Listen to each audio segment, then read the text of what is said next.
Hey everybody, welcome to your Velvet Ashes Legacy podcast. This month, Sarah and I are tossing it back to the original early days of Velvet Ashes Legacy where she and I hop on and just get to have a conversation. This month, we're talking about home. In Velvet Ashes, the theme for the month is home. And we just realized there are so many different aspects, layers, like spaghetti noodles all tied together that you have to pull out to understand about home and why that word is complicated through all of the seasons. So, Sarah and I had a great time reminiscing and talking about all of those different complicated things around the word home. I so hope you enjoy this episode of the Velvet Ashes Legacy podcast.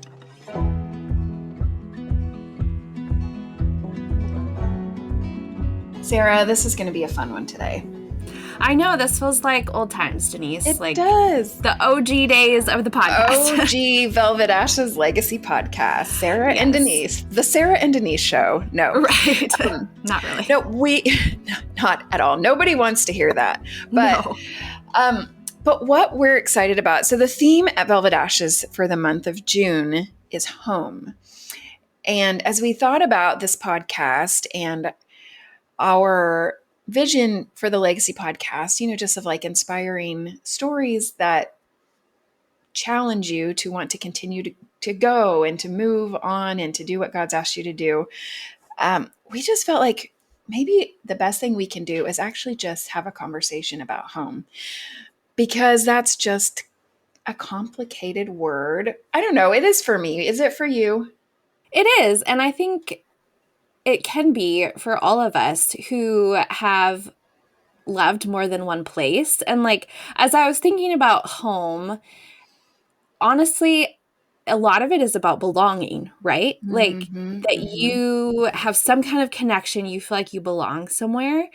And so for global workers, for those of us who have loved more than one place and lived more than one place, we maybe have belonged more than one place. And so home can be a lot of different places, but also maybe we don't actually belong anywhere anymore. And so that's another complicated layer of like, where is home? Because I don't feel like I fit anywhere anymore. Yeah, I think that's something they didn't prepare me for when we were getting ready to go, was that I was settled in my heart with what home meant before we left. Home was these four walls where my kids grew up and played. And, that's a whole other story because it got complicated right before we left as we were offloading our home to actually go.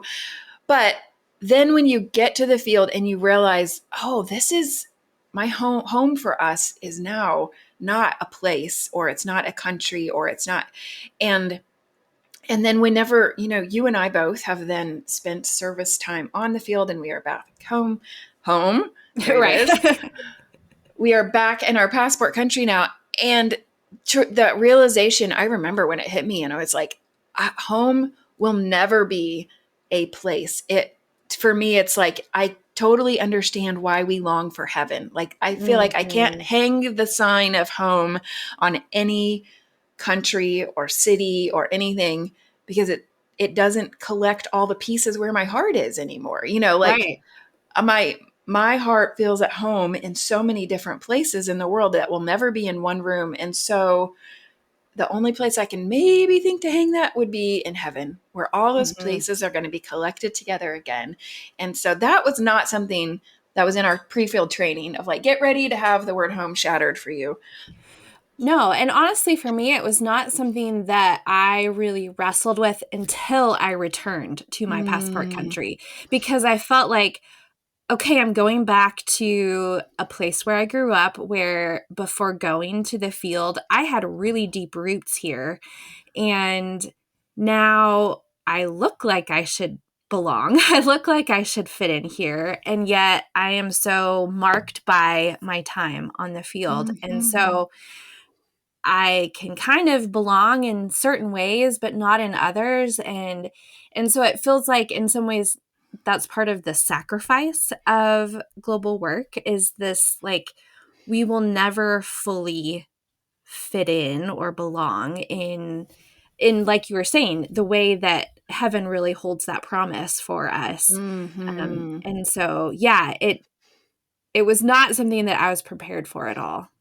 Okay, so we are coming into this conversation as a single who has Right. experienced this and as a mom who had 4 kids that Right. we were trying to. So we're just going to talk through our lens and experience and hope that maybe it resonates with you a little bit, no matter what experience with home, what season you're in, and even just the idea of that there are seasons like the pre field, the Right. going to the field, the furlough, the actually returning, all of those have different connotations. But I just have to ask you, did you ever have the people that said, "Are you so glad to be home," when you were back in your passport country? And did it do something weird to your heart at that moment? Yes, I did have people that said that. And it always, yeah, it was sort of this like little bit of cringe. Like, yes, I am so glad to be here. um, Yeah. but then I would always talk about, like, oh, I'm going home when going back to a place on the other side of the world. And yeah, that can get confusing for people. And it can just be this weird, like, I don't want to take away from the joy of the people who are welcoming me back to Right. this place in my passport country. Uh, and I don't want to take away from the beauty of the people that I have grown to love in another part of the world. And so, yeah, it was always sort of like, yes, Uh, and. I remember the look in my kids' eyes when people would say that to them, and they're Mm, like looking at me like, "Mom, how do I answer this person? yeah, Obviously does not understand my life," you know? And, right, so you're just like, yeah, exactly what you said. I jump in as mom, like, they're so happy to be here, right, try right, to rescue them from having to explain my home is actually where my room is, where my Legos in a huge box are that mom would not let me bring on the airplane for this, however right, many week trip to the States. And so, yeah, so I feel like with the kids, it was even like helping them understand and wrestle with being gracious and kind and loving and understanding to these people that are so glad to be able to wrap their arms around our neck right, again. And that it's not meant to belittle what we have done and created and worked so hard to establish where we tuck our kids in every night. It's hmm just they don't have the context for them. You are a part of us and home is with us. hmm And so that was also, I feel like one of those things of like, oh, prepare for that word to cringe your innards a bit, whatever right, that yeah. looks like. Yeah. Well, and that's such a good reminder that, like, for third culture kids, for TCKs, there are all of these other layers that maybe as adults who have spent significant time in our passport country, we maybe have a different perspective than TCKs do, that there are Mhm. all of these other issues. And so, yeah, I'm so glad that, like, you're coming to this conversation with that experience as a mom of TCKs. Oh, those kiddos. Okay, so Sarah, let's just lay the ground here. When you moved for the first time, you tell everybody where you went to. So Cambodia was where I went overseas. It was not, I had moved to other places in the US before that, but Okay. So, yes, your overseas service yes, time. was Cambodia. And mine was Uganda, South Sudan. Did you take everything that you thought you needed with you on the airplane or did you have it shipped? Yeah. So I was going as a single and traveling with another single teammate, and we went with the assumption that we were going to get anything that we needed for the most part in country. So we had 2 suitcases apiece, and that was it. 2 suitcases. Oh my I goodness. Yes, that was back in the day where I think you got two free suitcases on international trips. Okay, we got three. So we were living Oh, it up. We got wow. three at the time. I don't know that, I think we flew British or something. And I don't know even if they still do three, but three times six people. So we were a circus. We were 18 foot lockers in the airport. Wow. But that was it. I mean, we did not ship a container or anything. Right. Yeah. Yeah, we didn't either. That was pared down. I remember being in my kitchen in America and looking at my utensil drawer thinking, no, I don't need any of these things. I'm going to live as local as possible, she says, with 18 trunks. But, you know, but I remember then getting to the field and thinking, why didn't I bring that? I mean, that was a small thing. Like, like that before you go, no, no, no, I don't need that. And when you get there, you're like, why? Why did I not bring that? Did you go through that?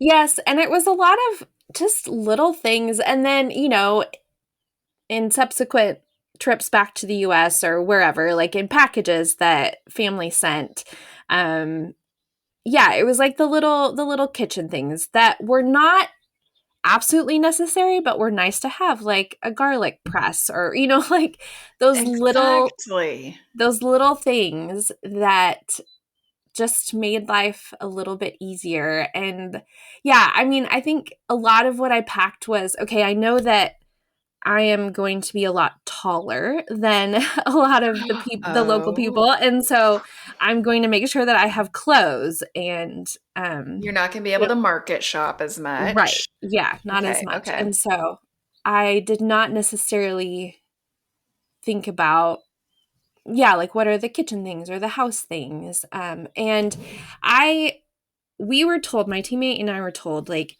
keep things as minimal as possible. Mm, Partly, and this is a whole different topic, but like as singles, we could be more we could transition a lot easier, and so like really keep it minimal.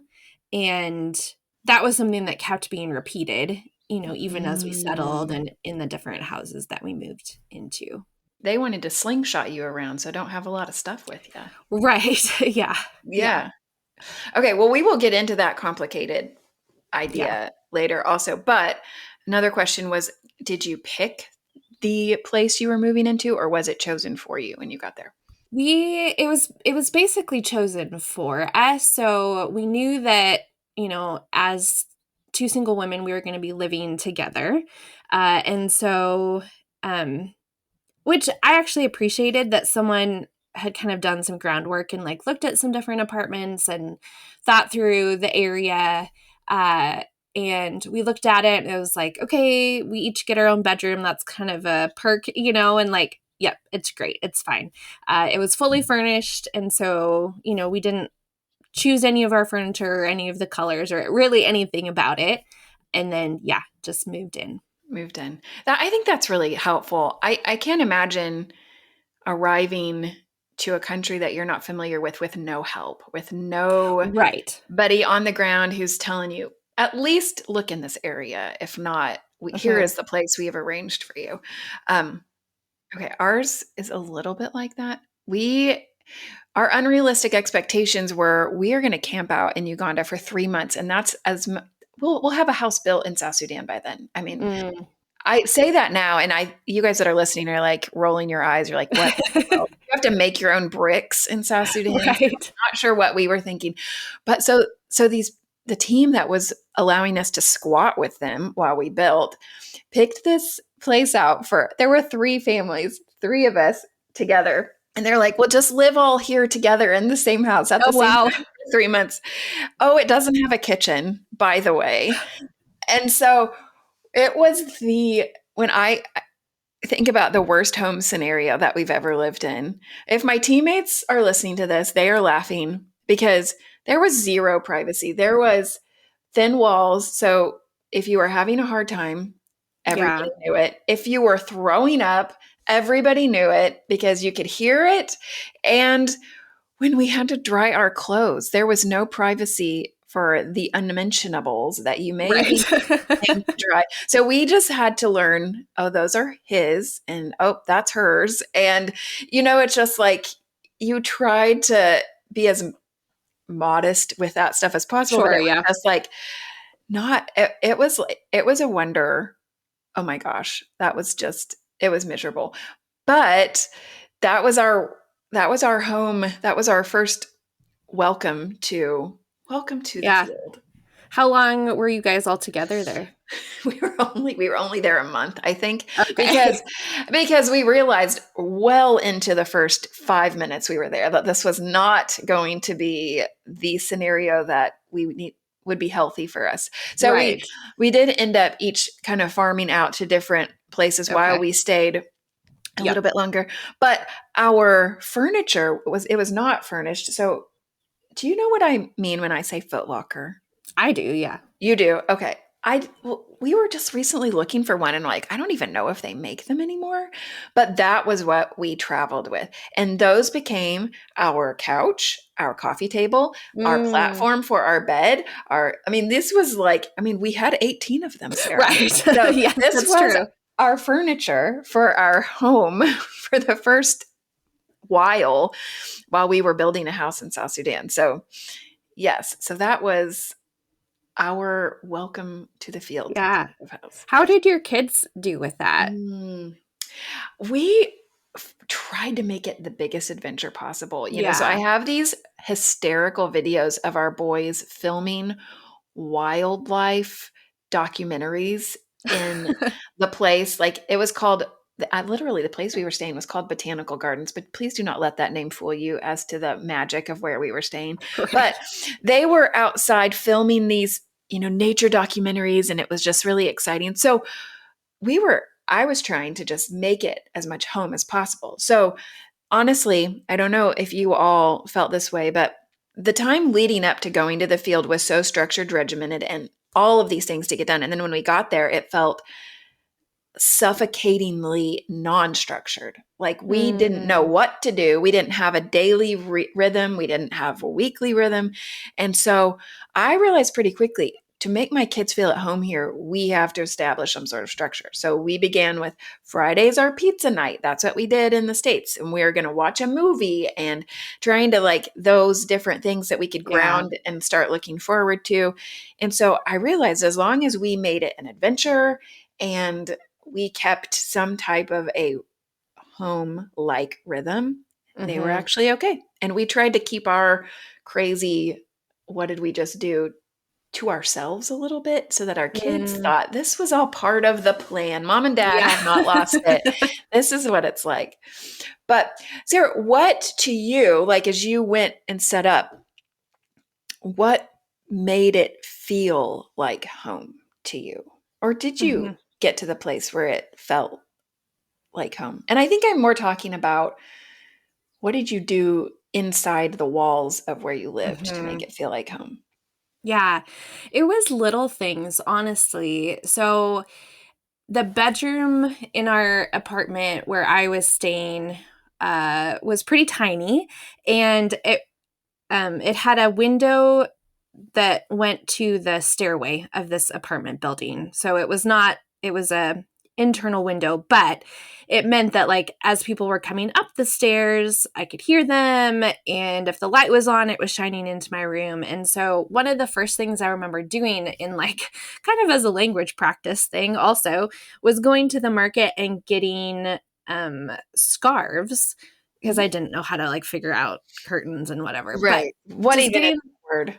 right. But getting some pretty scarves and putting them in the window, and it blocked the light. And it was just this pop of color that just brought me joy.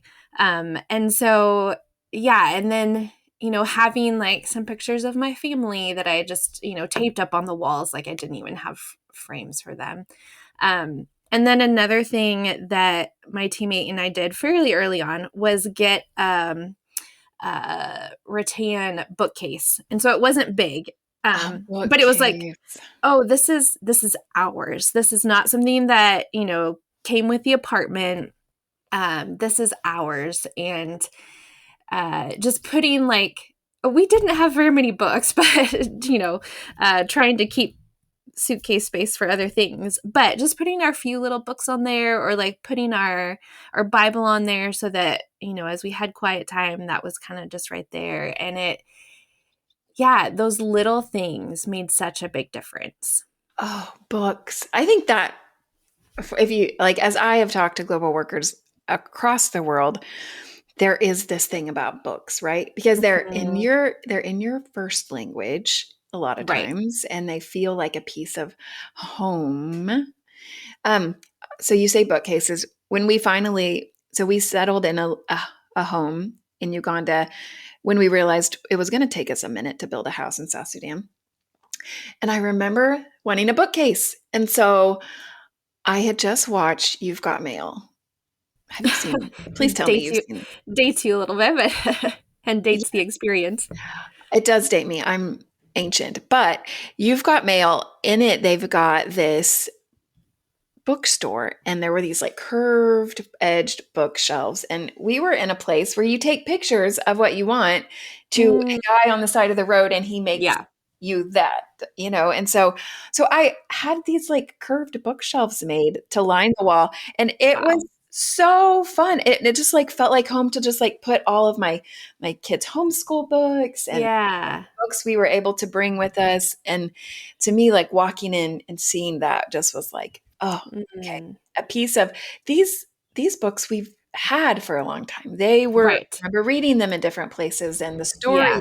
attached to something. So the books felt like home in some way. And Hmm. and you mentioned the colors. I had this extremely talented expat friend that ended up living in that city where we were in northern Uganda. And she made quilts. I mean, that was amazing to me that like she was creative, had enough mental energy to be creative first of all Yeah. still, Right. and then that she was making quilts, which to me just seems way outside of my comfort zone. But she had these colors that were different than the colors of Africa, or different. They to me they were reminiscent of cozy and back to what I associated with Yeah. comfort. And so I remember I just like, kept commenting on them all the time. And I didn't realize that she was making me a quilt the whole Oh, time we lived there. wow. So that when we finally did finish our home in South Sudan, she presented me with this beautiful quilt in the colors of what I felt home felt should Yeah. be. Oh, that's so And so special. she handed it to me. So that just sat on my bed, and a quilt just feels like a grandma. And so that feels all cozy. And then the colors. So Right. it was just, those things that feel like home. I do remember for the kids, if we talk about that a minute, that our kids, no matter what, if we were moving in the States or in Africa, once their room, if they had the same Mm, stuff, so if we brought the comforter, the stuffed animal, the toy, the book, and once we got that put, no matter what the walls were that were surrounding it, it was like, okay, I can be here. But my daughter would absolutely freak out and cry and get emotional about this doesn't feel right. It's not home. It doesn't, mm, until we got those things in a room. And then it was like, okay, I think I can do this, So it's wow. like Yeah. those certain, doesn't have to be a lot, but those certain things that you knew, let me set this up for you and you can feel like you could do this. Well, and sometimes I think we need that permission, whether it's for us as adults or for our kiddos, of like, what are those things that maybe you can make sure you have space in a suitcase or a locker or whatever, that are going to be that constant? Because, yeah, it is just seeing those things. And like, the one bookcase that my teammate and I got, that honestly it came from another expat, which is Of always course. a great resource for filling your home. But it traveled with us to all of our different houses, and so there is something about like that constant, whether it's something you bring from your passport country or Mhm. that you get early on that then goes with you. Yeah, it can just be that something familiar and comforting. I'm laughing because I'm thinking, all right, guys, if you're listening to this, how many of you, as you have visited other expats on the field, are looking at their home, you're like, if they leave, Right. I really want, and you're just like putting dibs mentally in your mind. I even said that to somebody once. I was like, okay, this, if you ever, like my name on the back right now.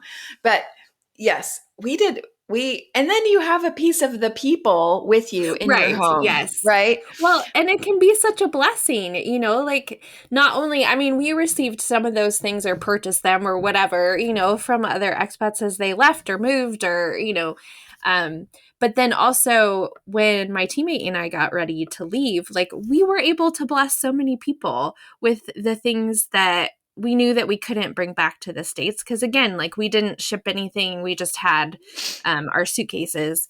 And so yeah, it is one of those things that's kind of like the expat joke or whatever, but honestly, yeah, it's a great way to create a home.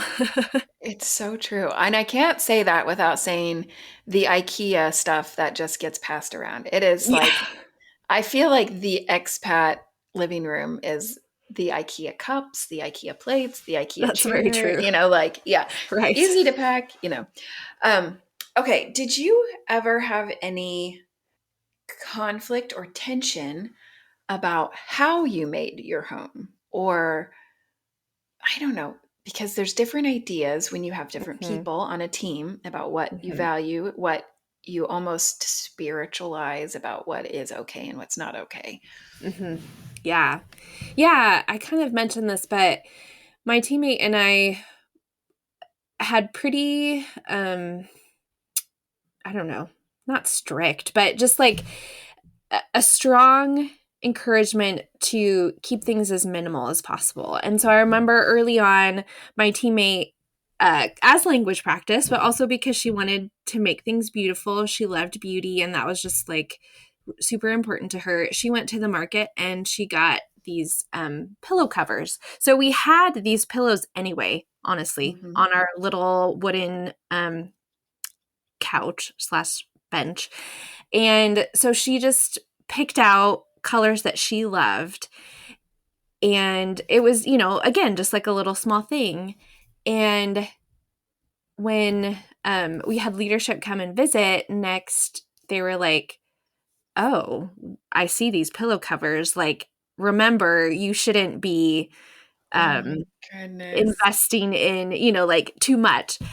And so it really got stuck in my mind. And so anytime, whether it was getting a bookcase or getting um a chair to set up kind of like a quiet time area or whatever it was, I was always wrestling with what are other people, particularly other expats, because of Mm. that, gonna think because of the choices that I am making to make my home comfortable. And also feeling the tension of it does not feel like our married teammates are getting the same message. Mm. Like they seem to have more They can permission. have a pillow if they want it. Right. Oh, Yes. yeah. Yeah. And so just always feeling that difference and that tension of I want to make this place safe and comfortable and a place that feels like I can rest and that feels like a place that is home. But then I also have this pressure. And what do I do with that? Oh, Sarah, you say that, and I'm thinking about. So we just got back from the in-person retreat in Italy with amazing ladies. It was so Yes. fun, but I mean, literally, one of the days we had to talk about the fact that it feels hard to receive sometimes because we're so used to being the ones that give, and we're more Yeah. comfortable in poverty is not the right words, but it's almost a mindset of poverty of like, Mm, I can only be at peace if I know I'm not extravagantly receiving right. something. Like I can extravagantly give, but extravagantly receiving makes me uncomfortable. And just that mindset is so internalized in us, in our things. We had a mentor group around us as we were going to the field that had extensive decades on the field. And one of the things they, said was you definitely want to always live in a tension, right? Of not over the top, but not, Right. it's not realistic, especially now, granted, we're there's this tension about singles and marrieds, but it's not realistic for you to take children who have had a significant experience in the States Sure. to a mud hut and Right. say, adjust well and prosper, Mhm. because they are already used to something, and that's going to feel really. So we tried to live in that tension of, we want our home to be a place where we can come and be filled up. And beauty fills up some people, right?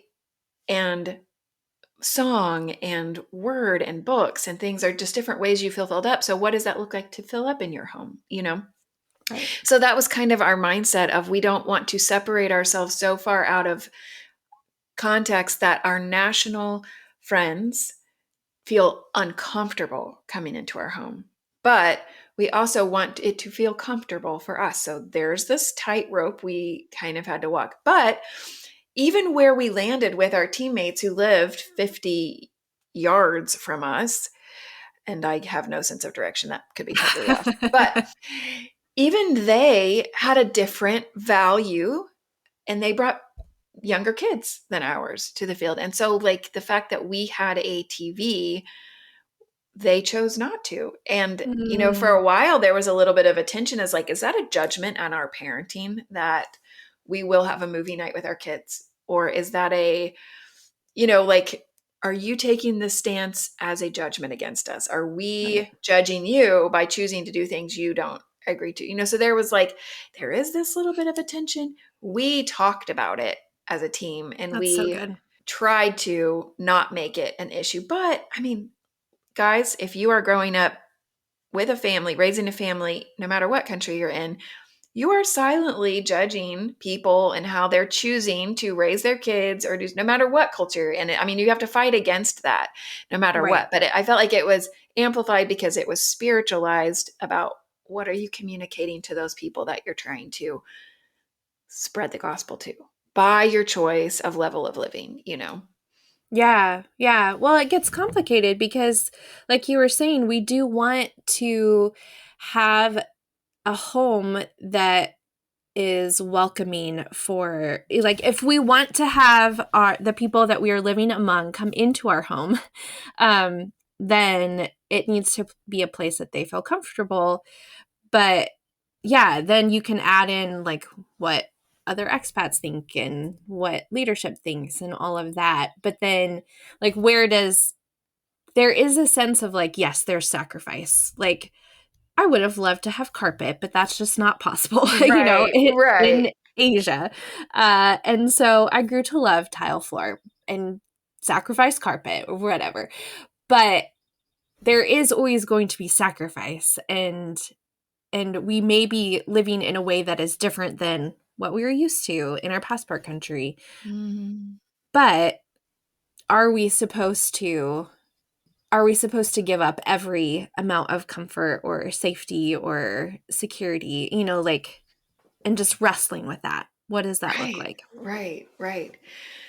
Well, Sarah, when I say, what did home look like to you in your host country? What Mhm. picture comes to your mind? What image do you have in your head? Mm. I mean, honestly, of all of the different places that I lived in Cambodia, that first apartment in the capital city felt like home. Hmm. Uh, and honestly, I think it is partly because I really fought to make it feel that way. Yeah. And like, just getting to know the neighbors, having the tuk-tuk drivers, the taxi drivers that knew us and were waiting outside of our apartment building. And you know in Cambodia you use family names, and so they were our tuk-tuk uncles.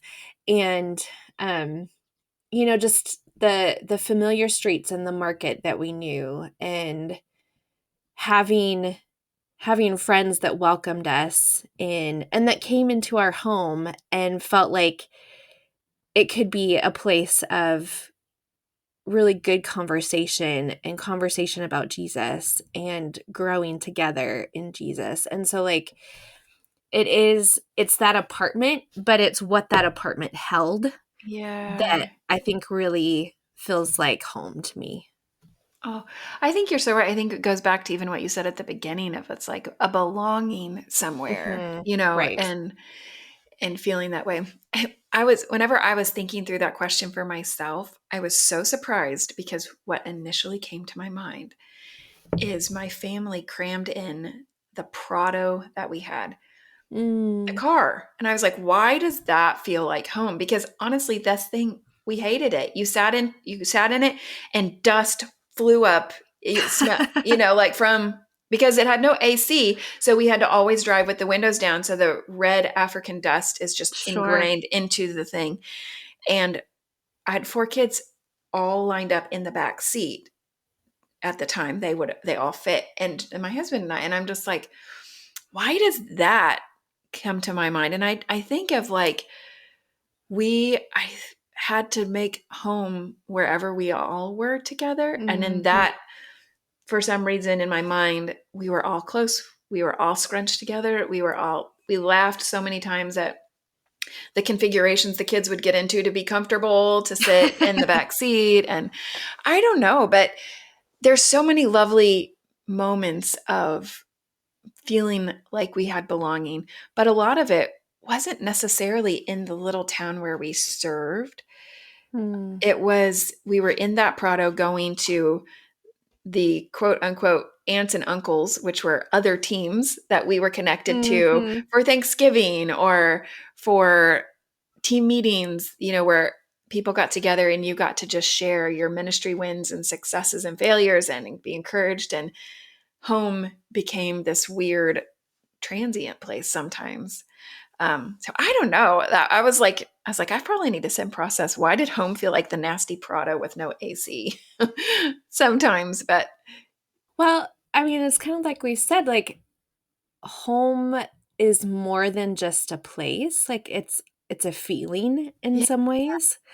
And so, yeah, when I think about like, oh, I never actually lived in Bangkok, Thailand, but because of different times of going there and um it became familiar, some of the places, certain places especially, and there was a sense of like getting on the sky train with my teammate and knowing how to do it and knowing where we were going and knowing how to navigate it.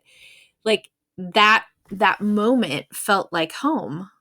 And so yeah, I think as I think about women who maybe were not living in quite the maybe rural or like challenging situations that maybe right, South right. Sudan or like a village in Cambodia would be, but they're living in a city where it's actually really hard to find an apartment. And so they're having to like constantly be changing, or they live in a place that doesn't have an elevator. And, Yes. so they have all the steps. And so a house can be complicated no matter where you are. Hmm. But thinking about like that sense of home and that feeling that home brings and what that is. I was on a call right before this with this young couple that is new to the field, and we were talking about something else. I was like, "Okay, guys, I'm recording this podcast right after this. I just have to ask you a couple questions. What has it been like trying to make a home?" And they said something really interesting. They said, for a long time, so they've been married 5 years and they've been on the field for a lot of that in different Mm, places. And they said, for a lot of times, home was always a future word. It will feel like home. We will make home.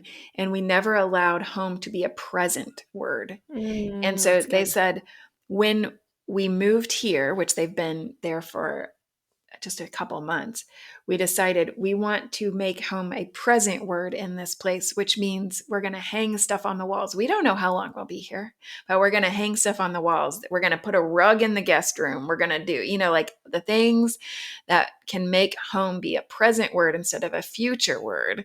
And I was like, Hmm. oh, Yeah, that's I love really that. good. And then, so my husband and I, we've been traveling a little bit lately, and we were just on an airport bus, a bus driving us out to the plane, and you're all crammed in there together, waiting for it to get filled enough to drive you to your plane. And there was this girl. young college age, maybe, with this huge backpack, the kind that is open to the max and standing a whole person width behind them.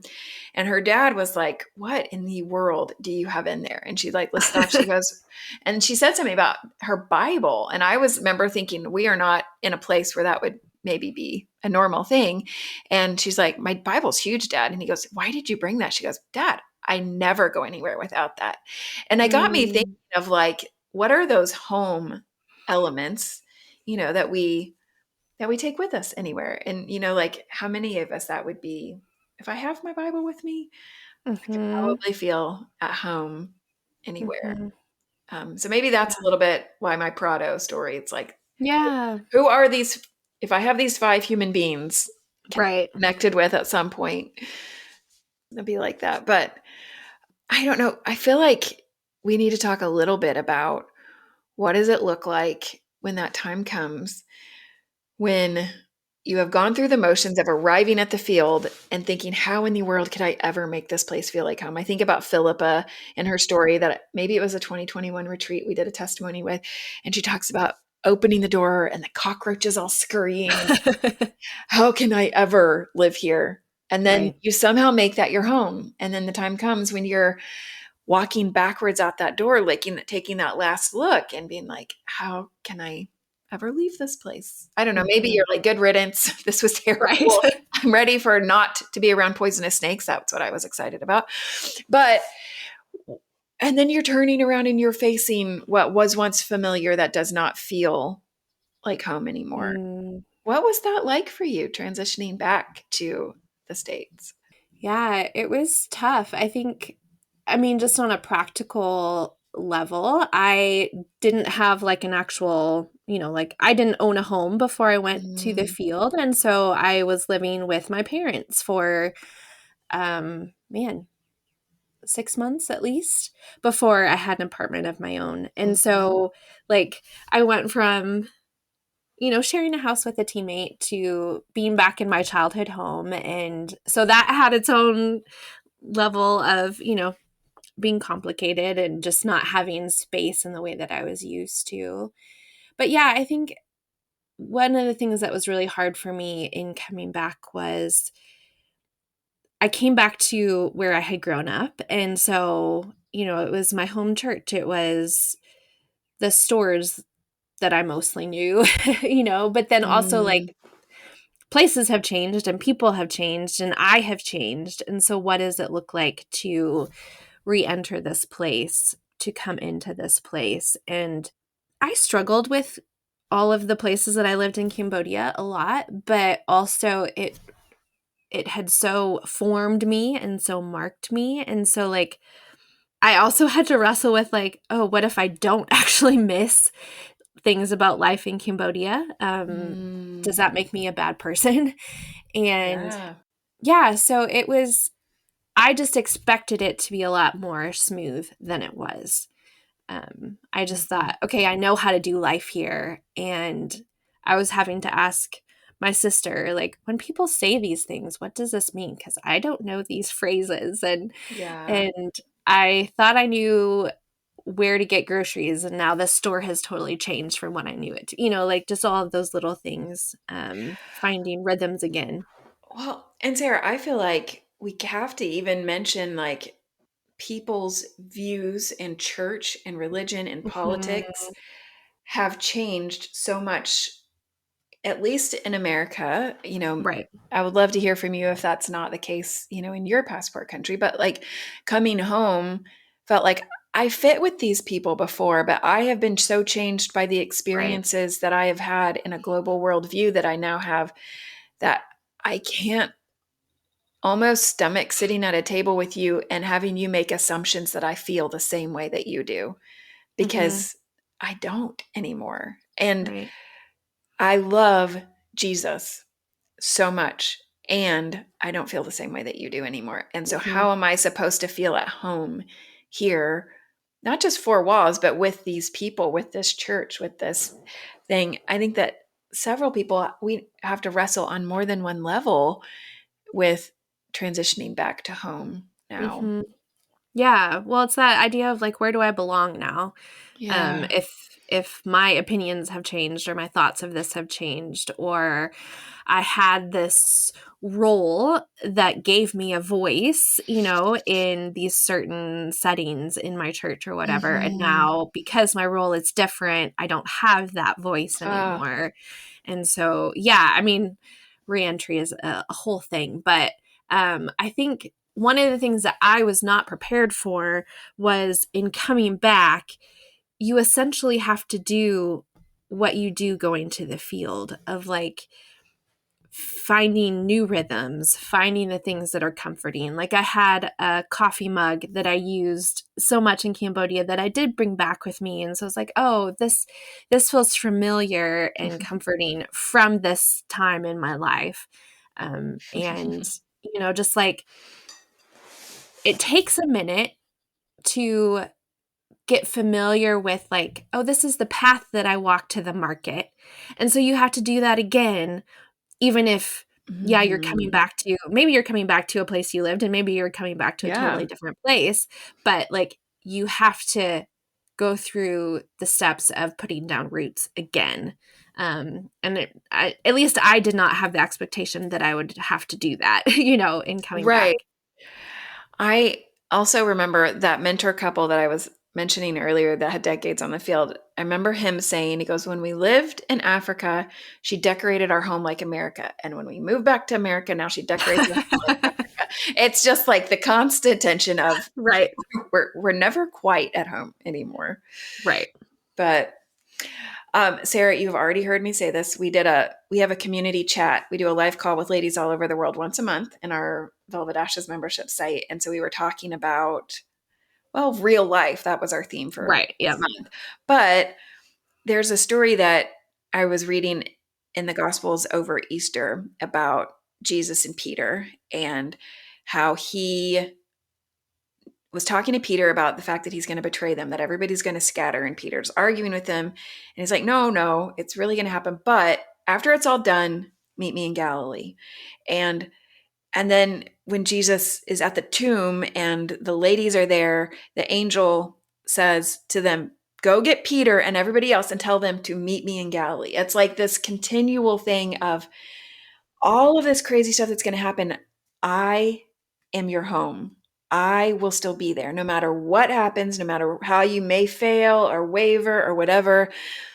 His constant reminder, the meet me in Galilee. I am your home. I will still be there at the other side. And that's where I feel like we may not feel at home in this world, but he will always be our home, the place where we can feel safe, the place we don't have to try to figure out where we belong or how do we dress the right way so we fit in or, all of those things. And I just am so grateful for that comfort of, especially with this community. It's like we may not have signed up to never feel at home again. We may not have realized that when we got into this, but he is already saying, meet me in Galilee. You always have a home with me. And so I'm so grateful for that. And honestly, that comfort for you and I, even today, Sarah, as we're still wrestling with what is it like to be at home? That word still has the gut punch sometimes. I think it'll always be complicated. Yeah. Well, I have loved visiting and chatting. Throwback to OG Velvet Ashes Legacy Day. Yes. So good. But hey, we would love to just have more conversations with you about that this month. Velvet Ashes, comment on our blogs, our social media. If you're in the membership site, come hang out with us at the community chat. We love sitting and having these conversations with you. And as always, we're so grateful for Barnabas International for helping make this podcast happen every month and for just helping and sitting with global workers and process their complicated emotions around lots of things, including home. But thanks for joining us. Thanks for listening. And we will be here with you next month on the Velvet Ashes Legacy Podcast. What a pleasure to be home in you, God. What a treasure to be found.